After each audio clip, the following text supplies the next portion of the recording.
ल लामो छलफल र भेटवार्तापछि रवि बालेनहरू आज फाइनल्ली मिलेछन्। सत्ता पद र कुर्सीको लागि उनीहरूको सम्झौता भएको छ, सहमति भएको छ।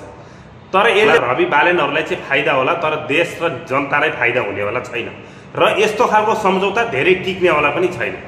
उही पुरानै तरिकामा यो राजनीति उनीहरूले सुरु गरेका छन्। अब चुनावी माहौल कस्तो छ, चुनावपछि के हुने हो, आफ्नो पार्टीहरूको कति सिट आउने हो, बहुमत आउने हो कि होइन, त्यो कुराहरूले उनीहरूले मनन नगरिकन पहिला नै त प्रधानमन्त्री, म गृहमन्त्री, म पार्टीको अध्यक्ष, तेरो यति सिट, मेरो यति सिट, समानुपातिकमा यति, प्रत्यक्षमा यति भनेर चाहिँ जसरी भागभण्डा भइरहेको छ एउटा कागजको खोस्टोमा जसरी हस्ताक्षर गरेर यिनीहरूले सहमति गरिरहेका छन्, त्यसको कुनै काम हुनेवाला छैन। यो यिनीहरूको यो सम्झौताले देशले र जनताले कुनै पनि निकास पाउनेवाला छैन है। अब यसमा गाली गर्नुपर्ने कुरा केही पनि छैन, तपाईँ हामीले बुझ्नुपर्ने कुरा हो। यो जुन व्यक्तिगत स्वार्थको लागि गरिएको जुन सम्झौता छ, यो उही पुरानो केपी ओली, शेरबहादुर देउवा, प्रचण्डहरूकै लाइनमा गएको यो राजनीति बालेन शाह र रवि लामिछानेको, यसले देश र जनतालाई निकास दिनेवाला छैन, व्यक्तिगत यिनीहरूलाई नै फाइदा हो।